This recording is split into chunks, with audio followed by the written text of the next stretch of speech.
오늘 말씀의 제목은 왜 이렇게 하십니까? 이렇게 한번 정해보았습니다. 예수님께서 예루살렘으로 올라가시다가 예루살렘 가까이에 있는 감람산 벳바게와 베다니에 이르렀습니다. 우리가 성경을 보면 이 감람산이 등장합니다. 이 감람산은 어디냐면 예루살렘을 중심으로 그 북동쪽에 있는 그런 산입니다. 이 당시 감람나무, 올리브 나무 숲으로 우거져 있었기 때문에 감람산으로 불렸습니다. 또 감람산은 예수님께서 이렇게 예루살렘을 방문할 때마다 이 예루살렘과 베다니를 오가셨는데 그때 지나다녔던 그런 산입니다. 그래서 예수님은 낮에는 예루살렘 성에서 사람들에게 하나님 말씀을 가르치시고 이제 밤이면 쉬시려고 하실 때는 이 감람산에 오셔서 쉬었던 것을 우리가 볼 수 있습니다. 그런데 오늘 그 본문에 보면은 이 감람산 벳바게와 베다니에 이르렀다 이렇게 기록하고 있습니다. 이 감람산 벳바게와 베다니라는 말은 무슨 뜻이냐면 감람산 안에 있는 베다니와 벳바게 이런 의미입니다. 그러니까 그 산 어딘가에 이 두 마을이 있었던 것입니다. 그런데 특별히 성경에 보면 벳바게와 베다니 이렇게 순서를 정한 것을 보니까 지금 예수님께서 여리고에서 예루살렘으로 올라오시거든요. 그러면 여리고는 저 북동쪽입니다. 그러니까 먼저 도착한 곳이 이 벳바게라는 사실입니다. 그래서 지금 오늘 본문의 무대가 되고 있는 이 마을은 벳바게입니다. 그리고 예수님께서 건너 마을에 있는 곳에 가서 나귀새끼를 가져오라 했을 때 이 건너 마을은 베다니로 우리가 이해하면 좋겠습니다. 자, 예수님께서 이 벳바게에 딱 도착하셨을 때 제자 가운데서 두 사람을 부릅니다. 그러면서 심부름을 시킵니다. 우리 2절에 보니까 너희는 맞은편 마을로 가라. 그리로 들어가면 곧 아직 아무도 타보지 않은 나귀 새끼가 매어 있는 것을 보리니 풀어 끌고 오라. 이렇게 말씀하십니다. 여러분, 우리가 이 말씀을 좀 생각해 보면 아마도 갑작스러운 이런 요청에 두 제자는 아마 당황했을 것 같아요. 갑자기 왜 이 맞은편 마을로 가서 아직 아무도 타보지 않은 나귀 새끼를, 그것도 누구의 것인지도 알지 못하는데 그것을 가져오라고 했을까? 아마 제자 입장에서는 황당하지 않겠습니까? 제자들의 마음속에는 참 이상하다 이런 생각이 들 것입니다. 그런데 더 이상한 것은 뭐냐면 예수님이 이런 갑작스럽고 황당한 이런 부탁 앞에 두 제자가 아무 말도 않고 있다는 사실입니다. 만약에 저 같으면 아니 예수님 무슨 이유로 왜 나귀 새끼를 가져오라고 하십니까? 이렇게 한번 물어봤을 것 같은데 제자들은 아무런 반응이 없습니다. 그러자 예수님께서 먼저 제자들에게 묻고 계심을 봅니다. 만일 누가 너희에게 왜 이렇게 하느냐 묻거든 주가 쓰시겠다고 하라. 그리하면 즉시 이르러 보낼 것이다.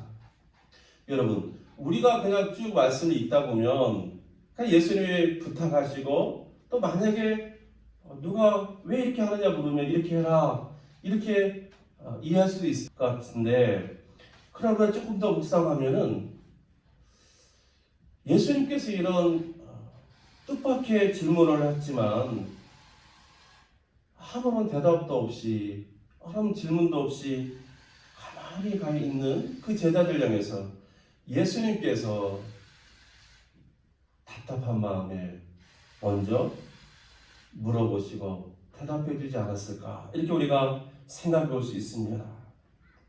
여러분, 예수님 입장에서는 제자들이 먼저 왜 이렇게 하십니까? 좀 물어주기를 바랐지 않았을까? 그래야 예수님께서도 좀 자연스럽게 왜 이렇게 나귀 새끼를 필요로 하시는지 그 이유나 목적을 말씀하시지 않았을까 생각해 봅니다. 그런데 제자들이 묻지 않으니까 할 수 없이 자문자답하지 않았나 생각해 보게 되는 것입니다. 여러분, 제가 왜 이 말씀을 이렇게 강조해서 말씀드리냐면 우리들의 모습도 이 제자들의 모습과 다르지 않다라는 것입니다. 무슨 말이냐면 우리들도 참 질문하지 않습니다. 사실 질문이 있어야 대답이 있고 그 대답 속에서 우리가 성장할 수 있는 어떤 그런 좋은 것들을 얻을 수가 있는데 질문이 없으니까 대답이 없는 것 아닙니까? 그러다 보니까 우리의 믿음도 자라지 않습니다. 특별히 우리가 신앙 안에서 영적인 질문이 있어야지 영적인 대답을 얻고 그것이 우리의 믿음의 자양분이 될 수 있는데 우리가 묻지 않으니 대답도 들을 수가 없는 건 아닐까 하는 생각을 가져봅니다. 여러분, 사랑의 반대는 미움이 아니라 무관심이다 이런 말이 있지 않습니까? 아마 영적인 성장의 반대도 무관심이 아닐까. 우리가 영적으로 성장하지 못하는 이유가 있다면 도무지 영적인 것에 대한 궁금함, 이런 질문이 없기 때문이 아닐까. 한번 오늘 이 본문을 통해서 생각해 보았습니다. 우리는 신앙생활을 하면서 어떤 영적인 질문이 있습니까? 예를 들어서 성경을 읽을 때, 기도할 때, 또 책을 읽을 때, 또 지금처럼 설교 말씀을 들을 때 순간순간 우리 마음속에 어떤 질문이 떠오르는가 하는 것입니다. 혹시 질문이 드는데도 불구하고 묻지 않고 그냥 덮어두고 그렇게 계시지 않습니까?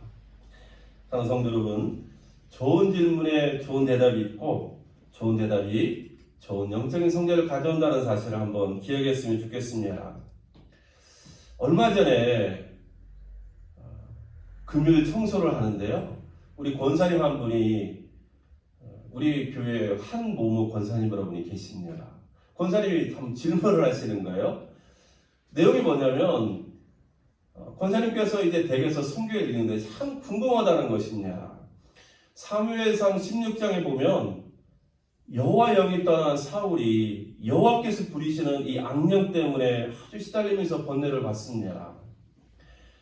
그래서 사울의 신하들이 혹시라도 수금 잘 타는 자를 구해서 이렇게 악령이 임할 때 수금을 타면 낫을지도 모릅니다. 이렇게 이야기를 하니까 사울 왕이 그러면 추천해봐라. 그러니까 누군가 다윗을 추천합니다. 그래서 사울이 전령을 보내서 다윗을 데려옵니다. 그리고 이 사울 왕이 다윗을 사랑함으로 자기의 무기 드는 자로 삼았습니다. 다윗이 사울 앞에서 수금을 타니까 하나님이 부리신 악령이 떠나가는 일이 있었습니다. 근데 바로 다음 장 17장에 들어가면 이제 골리앗과 싸우는 이야기가 나오는데 다윗이 골리앗과 싸우려고 할 때에 사울이 만류하는 장면이 나옵니다. 그러나 다윗이 포기하지 않고 끝까지 싸우려고 하니까 사울왕 자신의 군복을 빌려줍니다. 그런데 사울의 갑옷이 다윗에게는 맞지 않습니다. 그래서 다윗은 사울의 군복을 벗고 자기의 무기인 이 물맷돌 5개를 가지고 싸우러 나갑니다. 다윗은 그 싸움에서 이깁니다. 그런데 사울이 다윗이 싸우러 나가는 모습을 보면서 또 다윗이 골리앗을 이기고 들어오는 그 모습을 보면서 묻는 내용이 뭐냐면 소년이여 너는 누구의 아들이냐 이렇게 질문합니다. 여러분 이상하지 않습니까? 16장에는 지금까지 수금을 타고 자기 무기 드는 자로 사랑했던 그 다윗인데 바로 다음 장 17장에 가니까 싸우고 돌아오는 다윗에게 소년이여 너는 누구의 아들이냐 이렇게 묻더라는 것입니다. 그러니까 권사님께서 이게 아무래도 이상한 겁니다. 아니 16장에서는 뻔히 지금 알고 있는데 왜 17장에는 모르는 것처럼 또 묻을까? 여러분 여러분은 지금 제가 이야기를 하면은 왜 그렇지? 이 질문에 대한 대답이 궁금하시죠? 근데 지금 제가 강조해서 말씀드릴 수는 뭐냐면 이렇게 이 궁금함에 대한 어떤 그런 자세, 이것이 중요하다는 사실입니다. 우리가 이상한데 그냥 넘어가야지 이런 게 아니라 참 궁금한데 한번 물어봐야겠다. 이런 신앙의 자세가 중요하다는 것입니다. 여러분, 제가 이 질문을 제가 가끔 모이는 우리 목회자 모임에서도 한번 질문을 던졌는데 목사님들도 이 내용을 쉽게 대답을 못합니다. 왜냐하면 이런 약간의 모순되는 듯한 내용을 잘 인지를 못했기 때문에 그런 것 같습니다. 저는 성도 여러분, 물었으면 좋겠습니다. 신앙생활에 궁금한 것, 우리 삶의 어떤 내용을 하나님께 좀 물었으면 좋겠습니다. 그래야지 하나님의 대답을 우리가 들을 수 있지 않겠습니까? 좋은 질문이 좋은 대답을 가져오는 것입니다. 그런데 또 우문이 현답이라는 말도 있습니다. 뭐냐면 우리가 비록 어리석은 질문을 던질지라도 하나님께서는 지혜롭게 우리에게 대답해 줄 수도 있다는 사실입니다. 사실 우리가 하나님께 물었을 때 하나님이 어떤 형식으로든 우리에게 대답해 주실 때에 우리가 그 하나님의 대답을 들으면 얼마나 기쁘고 즐겁겠습니까? 그리고 그것이 우리에게 얼마나 큰 위로와 힘이 되겠습니까? 우리들도 어떤 알 수 없는 일이 일어날 때 주님께 물어보는 그런 영적인 습관이 있기를 주 이름으로 축원합니다. 자, 그런데 예수님의 이런 자문자답을 저는 이렇게 묵상할 때 충분치 않다라고 생각했습니다. 만일 누가 너에게 왜 이렇게 하느냐 묻거든 주가 쓰시겠다고 하라. 여러분, 이 예수님의 이 질문과 대답은 어떻게 보면 어떤 전개될 사건에 대한 설명은 될 수 있을지 모르지만 왜 나귀 새끼를 가져와야 되는지 이것에 대한 충분한 대답이 되지 못하고 있다는 사실입니다. 저는 여기에 예수님의 어떤 감춰진 이유가 있을 것이다 이렇게 생각합니다. 때로 예수님께서요 우리에게 어떤 질문과 대답을 주실 때가 있습니다. 그러나 그것이 충분치 않을 때도 있습니다. 대답 같은데 문제의 핵심을 벗어난 대답처럼 느껴질 때가 있는 것입니다.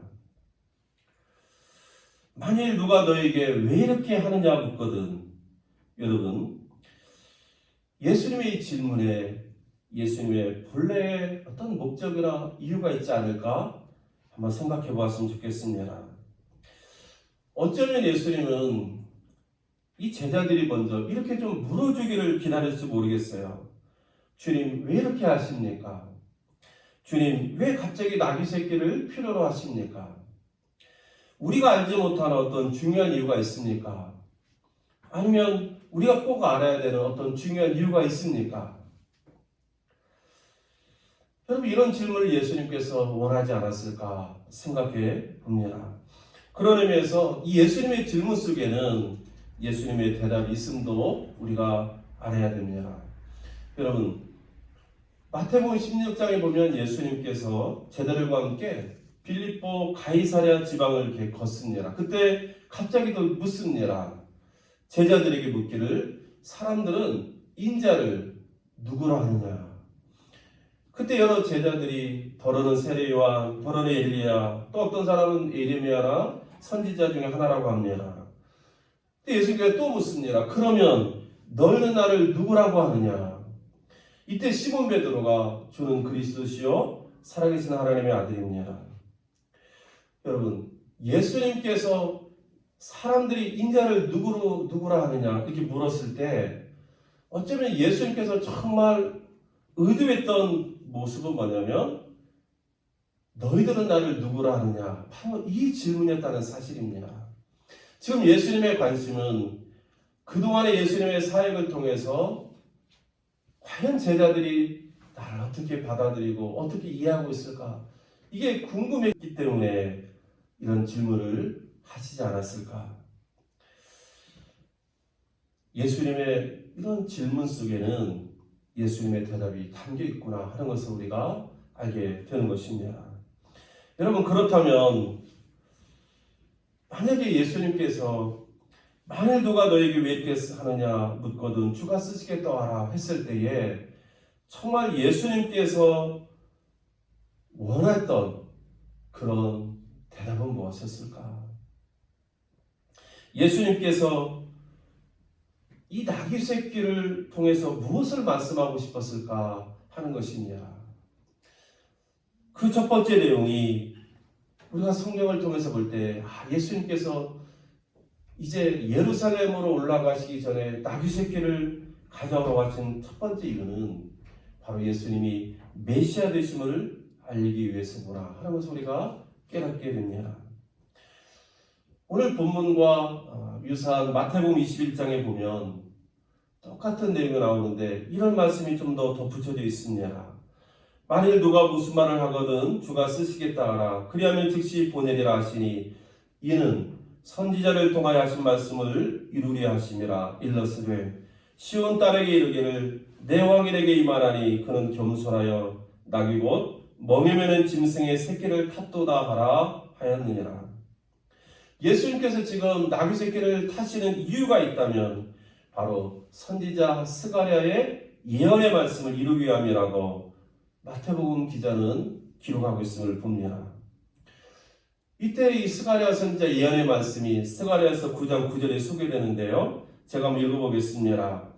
시온에 따라 크게 기뻐할지어다. 예루살렘에 따라 즐거이 부를지어다.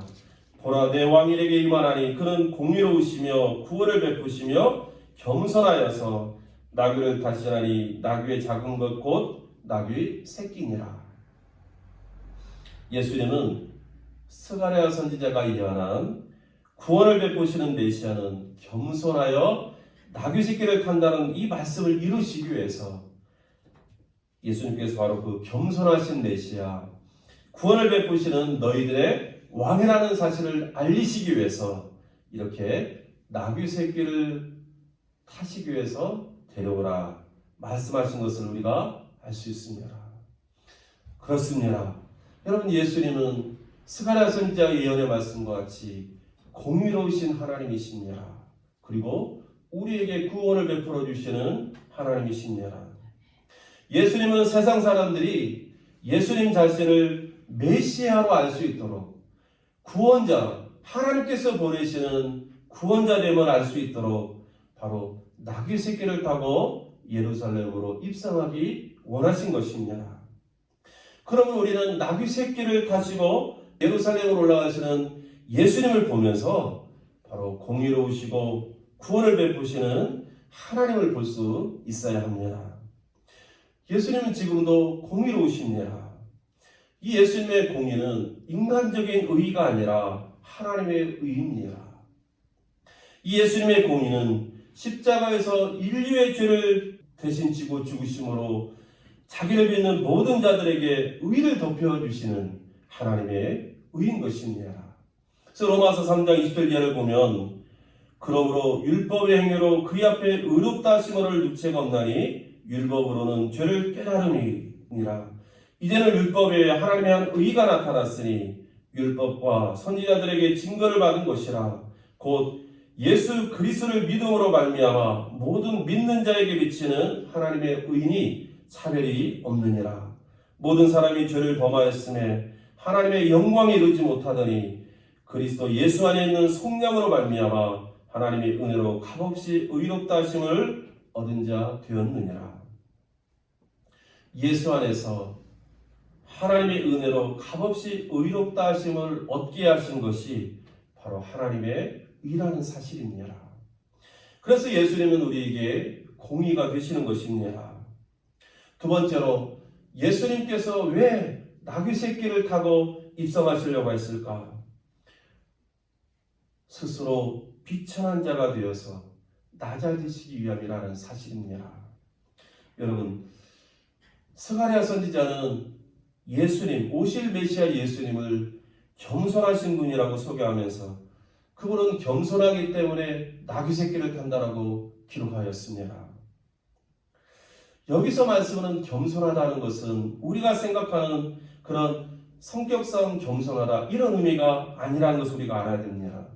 이 겸손하다는 표현은 다른 사람에게 억압을 당하고 경제적으로 매우 곤궁한 상태에 있는 상황을 의미합니다.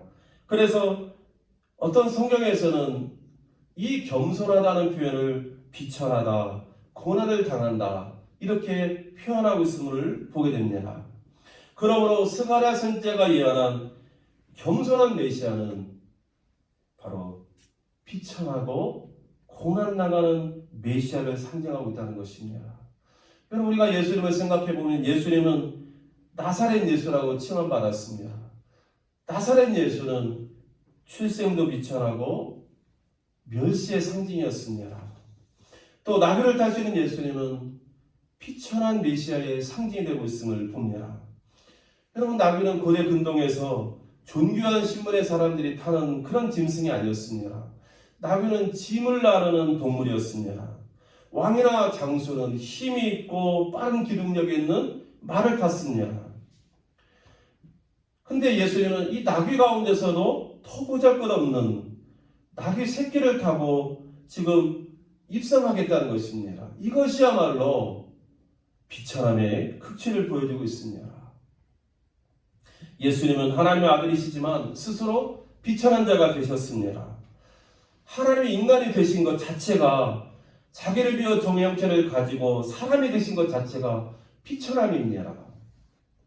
하나님이 십자가에 죽으셨는데 사람의 모양으로 죽으실 뿐만 아니라 사람의 손에 의해서 죽으심당한 것이 바로 예수님의 비참함입니다. 이런 예수님의 비참함과 고난당함을 스가랴 선지자는 겸손하다 표현한 것입니다. 왜 예수님께서는 이렇게 비천한 자가 되어서 십자가에서 죽으신 것입니까? 저는 그것을 묵상하는 가운데 고린도후서 8장 9절의 말씀이 생각이 났습니다. 우리 주 예수 그리스도의 은혜로 너희가 알거니와 부유하신 자로서 너희를 위하여 가난하게 되심은 그의 가난함으로 말미암아 너희를 부유하게 하려 하심이라. 예수님은, 하나님 되신 예수님은 부유하신 분이셨습니다. 그러나 저와 여러분을 위해서, 우리의 가난함을 부로 바꾸기 위해서 예수님께서 스스로 가난한 자가 되셨다라고 고린도후서 8장에 기록하고 있습니다. 여러분, 마찬가지입니다. 예수님께서는 참으로 존귀한 자이십니다. 그러나 그 예수님께서 스스로 비천하게 되시기 위해서 나귀 새끼를 타고 입성하시는 이유가 있다면 바로 비천한 가운데 있는 저와 여러분을 존귀한 자로 만들어주시기 위해서 그렇게 하셨다는 사실을 우리가 말씀을 통해서 깨닫게 됩니다. 예수님께서 지금 나귀 새끼를 찾고 계신 것은 나귀 새끼를 타고 예루살렘으로 입성하시는 바로 비천한 구원자, 십자가를 지심으로 고난당하는 구원자가 되시기 위함인 것은 바로 저와 여러분에게 구원과 영생과 하나님의 자녀가 되는 존귀함을 주시기 위함이라는 사실을 우리 오늘 말씀을 통해서 우리 마음에 받아들일 수 있기를 주의 이름으로 축원합니다. 그래서 이사야 선지자가 예언하지 않습니까? 이사야 53장 2절 이하를 보니까 그는 주 앞에서 자라나기를 연한 순 같고 마른 땅에서 나온 뿌리 같아서 고운 모양도 없고 풍채도 없은즉 우리가 보기에 흠모할 만한 아름다운 것이 없도다. 그는 멸시를 받아 사람들에게 버림받으며 간구를 많이 겪었으며 질고를 아는 자라. 마치 사람들이 그에게서 얼굴을 가리는 것 같이 멸시를 당하였고 우리도 그를 귀여기지 아니하였도다.